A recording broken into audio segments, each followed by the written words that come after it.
नमस्कार दोस्तों, आज के वीडियो में हम डिस्कस करेंगे जीमेन जनवरी 2019 का एक बहुत ही इम्पोर्टेंट क्वेश्चन। अब ये जो क्वेश्चन है ना, ये खास है। दो रीज़न है। फर्स्ट, इस तरीके के क्वेश्चन जीमेन में कई बार रिपीट होते हैं। एंड सेकेंड, इस तरीके के क्वेश्चन को अगर आपने एक बार सॉल्व किया है तो ही इस टाइप के क्वेश्चंस आप फ्यूचर में सॉल्व कर सकते हैं। फर्स्ट अटेम्प्ट में इस तरीके के क्वेश्चन को सॉल्व करना थोड़ा सा मुश्किल हो सकता है।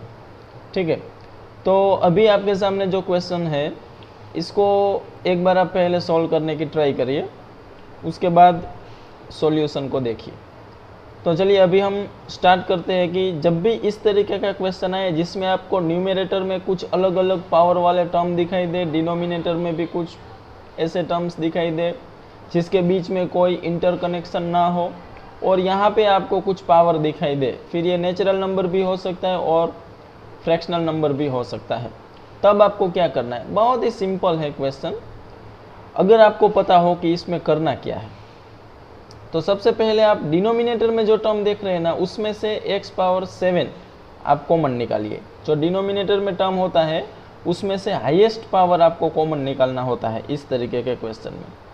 तो सबसे पहले अगर मैं न्यूमरेटर एज इट इज़ रहने दीजिए, 5x⁻8 plus 7x⁻6 dx, denominator में से x⁻7 कॉमन निकालिए तो यहाँ पे बन जाएगा x² divide by x⁻7 plus 1/x⁻7 plus 2x⁻7 divide by x⁻7, ये होल स्क्वायर।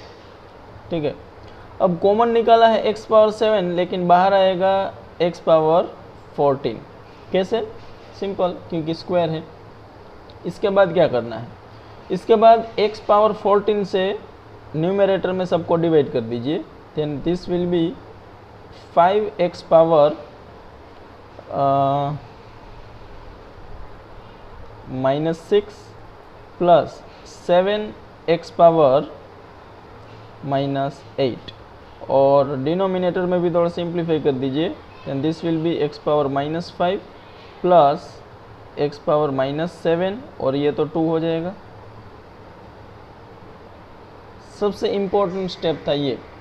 अगर एक बार आप यहाँ तक पहुँच गए हैं तो इसके बाद बहुत ही सिंपल है। अगर आप ध्यान से देखेंगे तो समझ पाएंगे कि डिनोमिनेटर का डेरिवेटिव ऊपर आपको बनता हुआ दिख रहा होगा। ये -5 है, पावर में -6, उसका डेरिवेटिव -7 है तो पावर में है -8।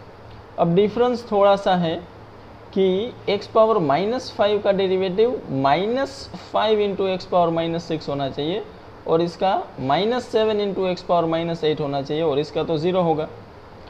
तो माइनस करना कोई बहुत बड़ी बात नहीं है, वो तो आप माइनस से 2 बार अगर मल्टीप्लाई कर दे तो ये -x⁻6 -7x⁻8 dx ऐसा आप क्रिएट कर सकते हैं।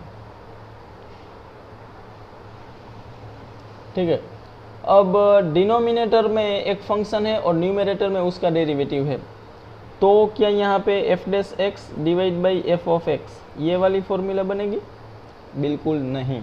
यहाँ पे फॉर्मूला बनेगी f(x) पावर n और बाजू में उसका डेरिवेटिव। और इस तरीके से अगर आप देखें तो फिर आप इसका डेरिवेटिव डायरेक्ट बता सकते हैं कि ये हो जाएगा, इसको आप 1/x² की तरीके से ट्रीट कर सकते हैं।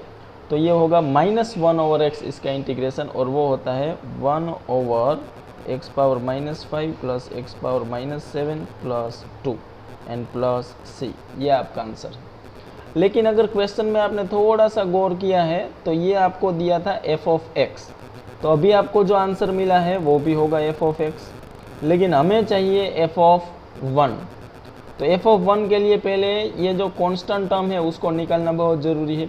वो निकालने के लिए आपको f(0) = 0 दिया है, तो पहले ये कंडीशन हम अप्लाई कर लेते हैं। तो f(0) अगर इसमें आप पुट करते हैं तो 1/0 0 और ये 2, और प्लस सी मिलेगा। और एफ ऑफ ज़ीरो की वैल्यू भी आपको दी है, वो है 0। इसका मतलब यहाँ पे भी आ जाएगा 0।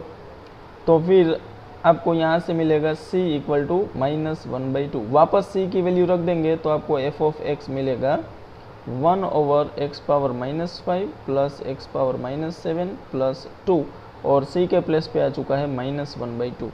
और हमारा क्वेश्चन अगर आप याद करें तो वो है f ऑफ 1।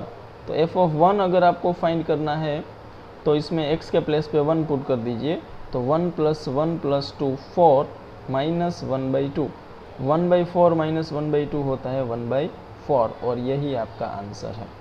ठीक है, ऑप्शन आपको दिखाई दे रहा होगा डी। तो एक बार फिर से आप ध्यान से देखिए, सिर्फ जो डिनोमिनेटर था उसमें से मैंने हाईएस्ट पावर जो था वो कॉमन निकाला, बाकी क्वेश्चन बिल्कुल सिंपल था। तो अब देखिए, अगर आपने इस तरीके से किया हुआ है तो फिर आप इस क्वेश्चन को दूसरी बार इससे मिलता जुलता क्वेश्चन अगर आपको मिले तो बहुत इजीली आप इसको सोल्व कर सकते हैं। और अगर आप 2019 के प्रीवियस ईयर के पेपर्स देखेंगे तो उसमें 1-2 और आपको सेम टाइप के क्वेश्चंस मिलेंगे जिसमें इसी कंसेप्ट से हम उसको सोल्व कर सकते हैं।